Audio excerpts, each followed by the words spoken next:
Hey, John Crestani here, and today I'm going to go over the number one success secret that nobody shares. So get prepared, strap in. I'd have a pen and a notepad ready to take notes because this is going to be a whopper.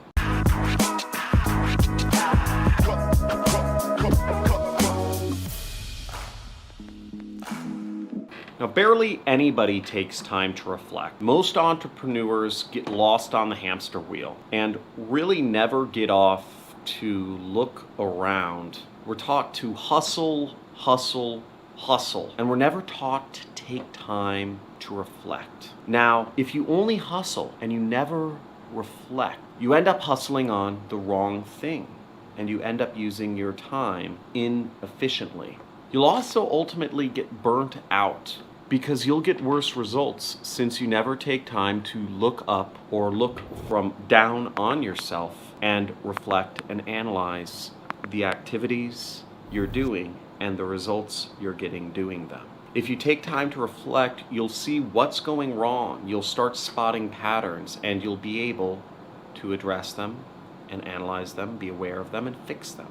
You can also see the bigger picture to actually know where it is you're ultimately going. This not only helps keep you motivated, but it helps course correct yourself along the way. You can also focus on how what you're doing fits out with your overall goals in life, whatever those may be. I've spoken many times before on how important it is to have specific goals. And you might just find out that what you're doing doesn't work out and it doesn't fit in with your bigger goals, and you might have to get rid of it and switch paths. Only reflection will show you this. From a personal point of view, I really differentiate reflection versus emotional reaction. And there's a big difference. Now, emotionally reactive approach to something is very different than acting based on reflection. One area which I was able to reflect on myself and what I was doing wrong was I was in Santa Monica. I was drunk at some party with a bunch of fellow entrepreneurs. My friend was driving me from whatever, we're at some bar and we were going to a cigar lounge. And this was a very successful man worth over $10 million, lots of money, he had a big family, big houses. And I went downstairs into the parking garage to get in his car, and he was driving a minivan. This guy, worth millions of dollars, over $10 million, drove a minivan. But not just any minivan. When I got in it, he said, "Oh, I've put special modifications in this minivan to make it go much faster. It's like it's a sleeper." And while that was kind of cool, it was still a minivan. And I asked him, "Why don't you drive an Aston Martin? You can drive any car, you can afford any car you want. Why not an Aston Martin?" Or something like that. And what he told me was, he said, "Well, I can't fit my family in there." And I thought to myself, this is his priority in life, is to have family. And I thought about what my priority in life was. If it was to be a single, to be a bachelor, maybe have a girlfriend or something, but be a bachelor with an Aston Martin, with a Ferrari, with a Lamborghini, or if it was to be a cool dad in a minivan. And I realized that the way I was living my life was I was trying to be the bachelor in the Aston Martin, when really my goal was to be the cool dad in the minivan, or in my case, a truck. So I course corrected. I spent a lot of time and I course corrected. I ended up proposing to my girlfriend at the time, Sarah, and now I have two beautiful daughters and a wife, and I hope I'm the cool dad, but I'm not sure, but we'll see. But that was deep reflection, and I looked at things in perspective to my goals, and I looked at the pattern of what I was doing and where I was headed. Since that time, I also started saving more money, and I started doing a lot of things differently in life, all because of the cool dad in the minivan. But reflection doesn't just pertain to life goals or life direction, it also pertains to your specific numbers in business, in marketing, whether you're doing free traffic sources or paid traffic sources, because you want to be able to identify and cut the losers and scale the winners. I reflect on my numbers regularly in business so I know what's working and what's not. In fact, before I even start doing a marketing campaign, I already know what numbers I'm trying to hit. I already have an idea of what numbers my competitors are looking at. Now, the more I reflect on numbers in business, the better my campaigns, my advertising campaigns, and my business does in general. You can only manage what you measure. Now, entrepreneurs who know their numbers end up doing very well. Entrepreneurs who don't care about their numbers and are just looking at everything from a very short-term, day-to-day basis always end up floundering. I've seen it over and over again. I've been doing business for a little while. Most people are short-term thinkers. I see 99% of you out there as short-term thinkers. Now, if you don't know what numbers you need to hit, you just kind of endlessly drift along from business opportunity to business opportunity, and you may even make a little bit of money, but you never make a lot of money. You want to figure out what sorts of numbers are important in your business so you can focus on them.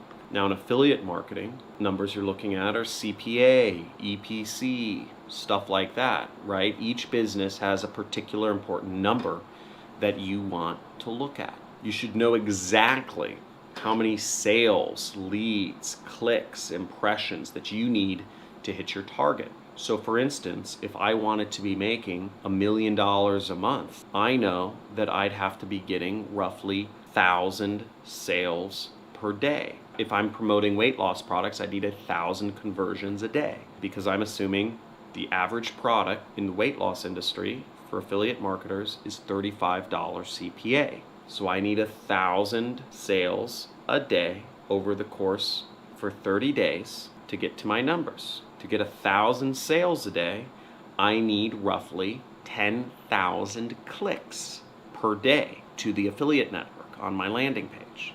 Now, to get 10,000 clicks per day, I need to be getting roughly, let's call it 50,000 people going to my landing page. Now, to get 50,000 clicks to my landing page a day, I would need to get 5 million ad impressions per day. So I'd need to show my ad 5 million times a day. So I'd either need to find search terms that are searched 5 million times a day, or I'd need to find websites that get roughly 5 million visitors a day. That's the math to making $1 million a month. But I broke it down into very specific chunks so I know exactly what I need to do. How might something like that inform us of what we need to do? Well, instead of focusing on advertising on websites that get 50,000 visitors a day, I'd only make sure to focus on websites that get 5 million visitors a day. And I'd figure out how, and I just keep working on getting an ad on those.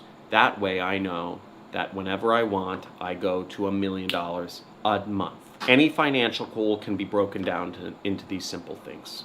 And last but not least is spend time reflecting with a mentor so they can help you course correct. Review your numbers with a mentor if you're coming up short on them. They can tell you how to improve various numbers so that you get to your targets. The numbers you wanted to improve might not be the most important numbers to improve. For example, you might think you need more leads to get more sales, but they might show you just how you can increase your sales conversion rate. Now you're getting more sales with the same number of leads. And when you increase your leads faster, you'll now be able to get to a higher income level, assuming you're getting paid for those leads. This is the power of having a mentor who can help you with this.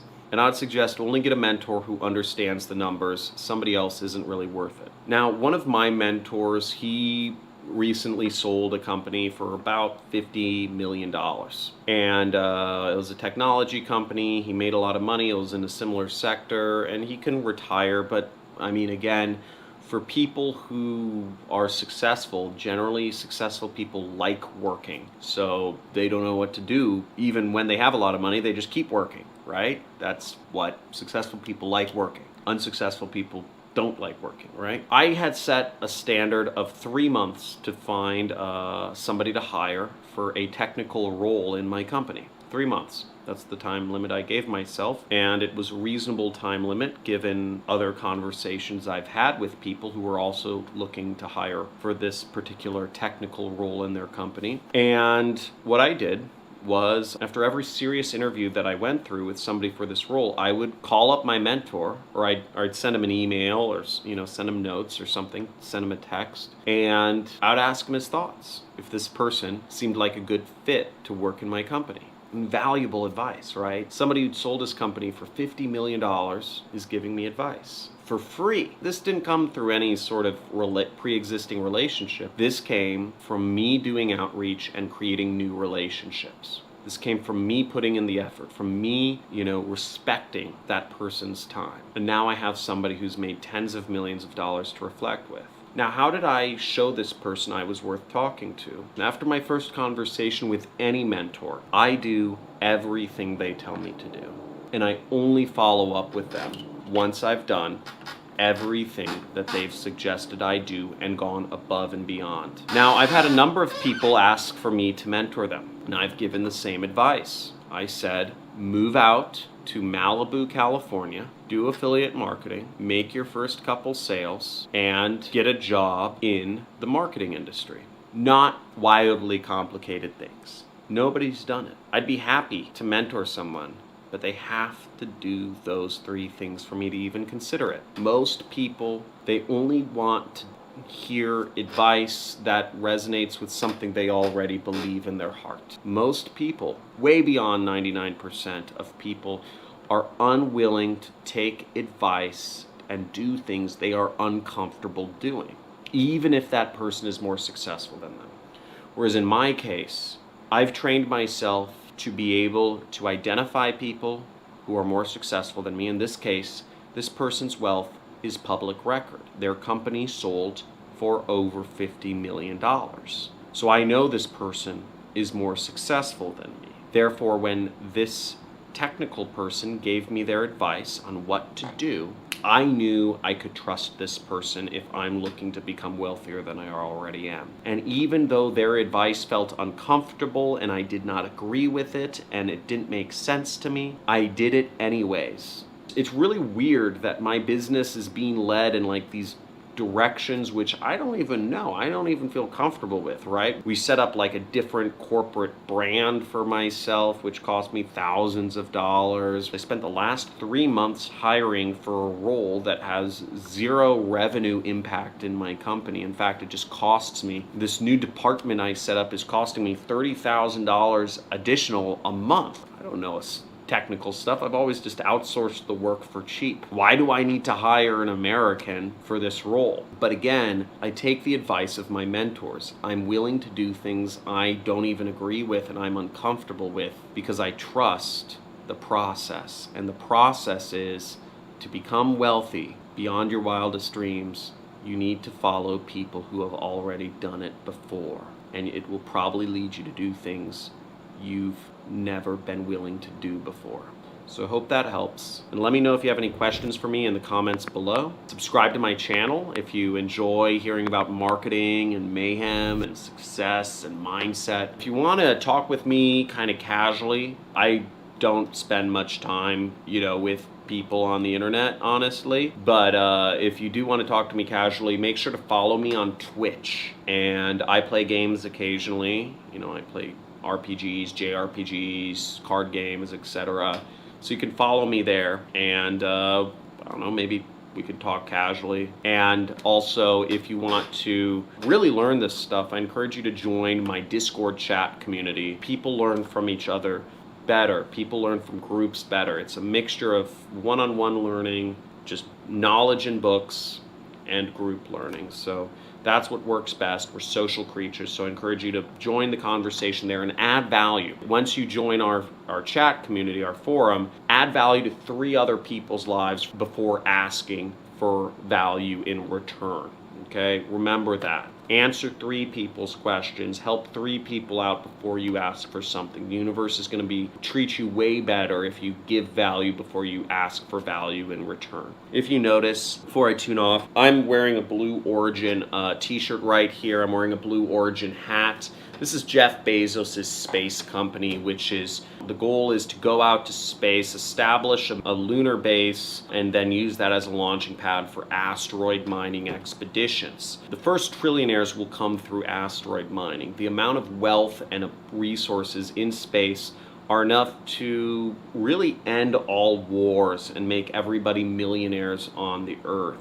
So this is where abundance happens. Abundance, what will happen is if we don't go to space and we don't mine asteroids, is more people will have more babies, and there will be less land for each person, and more people and countries will fight over increasingly scarce resources, and we'll end up in a form of communism and war and caste systems that just really allow for no social mobility, and a lot of people end up dying, and there's a lot of problems, okay? That's what happens. But the good news is that there's unlimited resources, and all this can be prevented if we just go to space.